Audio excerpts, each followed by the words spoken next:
Hello, Flosstube. This is Beth from Beth Needlework Stash. We are still working on our Inchies project by Kathy Rees. We're on square number D3, and I'm going to try to make this so it will go fairly quickly. I don't think this is a difficult one. She says it's a large diagonal stitch variation. So you're going to start with your pearl cotton, and I cut a length of that, and you're also going to need a length of silk lame braid, which you cannot see because I have this in so close. All right, so there's just one stitch to start the start this, and it's in this one little diagonal corner. So 2 down, 2 over. I'm in the right spot. I did an away waist knot before, so I make sure I cover it, and away we go. So 1. I thought you guys did not need to see me put in the waist knot. So that's my first stitch. Now, looking at the chart, I need to figure out where I'm going to come up.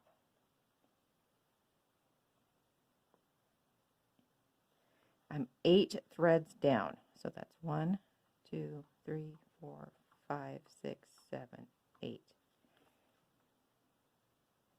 And I'm just trying to make sure I'm going in the right direction. That looks awfully far down. So 1, 2, 3, 4. You guys get to listen to me count again. 1, 2, 3, 4, 5, 6, 7, 8. Yes. So this next stitch should go right here. So let's make sure.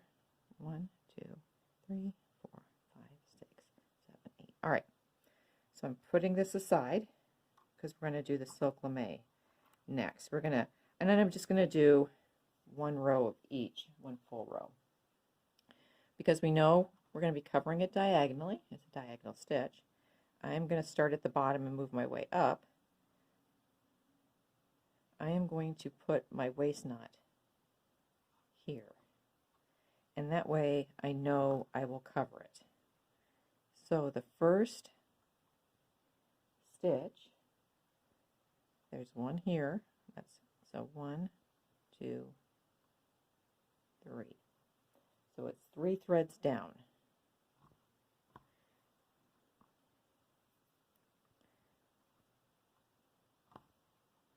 And I'm going to do 1,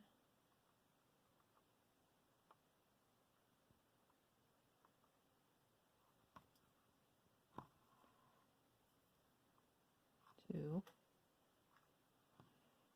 and then this next, so those 2 are compensation stitches. Well, actually 1 is a compensation stitch. And so it looks like it's, I call them little mosaics that are going to go along in here.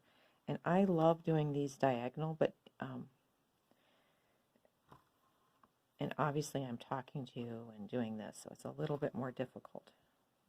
But I know, see, I did a little small one, and I'm going to do a big one. I know it has to be, there's my pointer. So these are all going to be in a row. And that's, if you have a hard time stitching diagonally, that's what I check. I check to make sure that the longer stitches are in the right spot. Now I need 2 compensation stitches. I'm not going to cut my knot yet, even though it's kind of in the way. And then I'm going to, so I need to, how many stitches do I need to leave? How many threads do I need to leave to come where I'm going to come up? So 1, 2, 3, 4, 5, 6, 7, 8, which makes sense because that was what I did last time. So 1, 2, 3. Okay, I'm having a hard time counting. 1, 2, 3, 4, 5, 6, 7, 8. So that way I can find it again.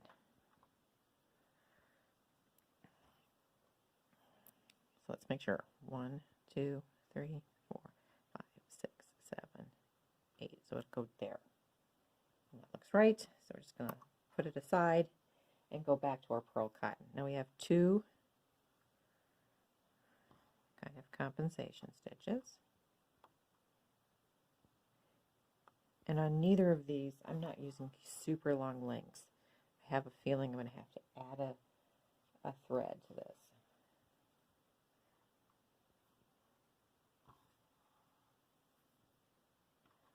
So just following that pattern. These are all, well, not all of them, but they're sort of little compensation stitches to make sure that pattern is going correct along your box.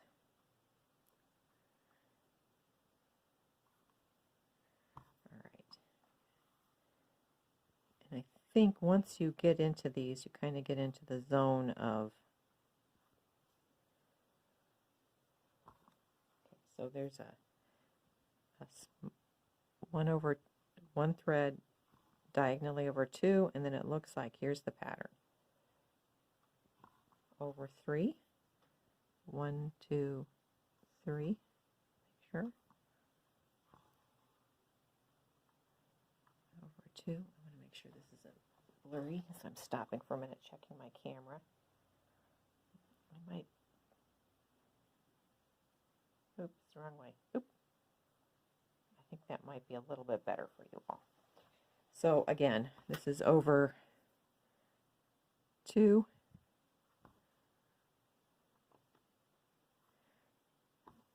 and over 3, and I just keep that pattern. It's easy. The problem is when, and she has all your compensation stitches out, but that is a problem. If you're doing this and the compensation stitches aren't given to you and you have to figure it out yourself. The nice thing is she does have it all graphed out for you. So all you have to do is follow what Kathy has shown.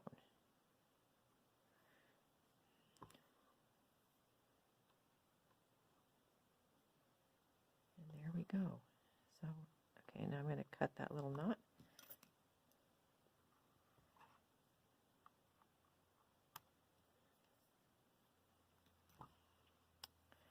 I will finish this little row up. You won't need to see me stitch any more of this because that would bore you guys to tears. It isn't a difficult one. I will finish this up, the square, take a photo, load this video, and then I will try to do a video, if I don't get interrupted, of D4, and it's all made with watercolors, and I hope you'll find that one is a fun. Oh, let me show you my red, white, and blue in this stripey. So there it is. Can you see that? So I just did it with a blue, and I don't know what that white is. I just might have added floss with a sparkle. So anyway, pause this, take a photo at the end, and see you in the next video.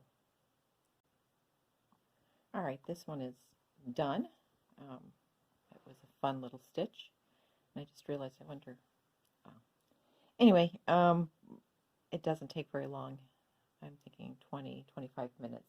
A little longer than some of the others. Next, we'll work on D4. And just a heads up, I don't think I'll record a video for either D5 or E1, both of those, and maybe even not E2. All of those are stitches we've done, and you should be able to puzzle them out.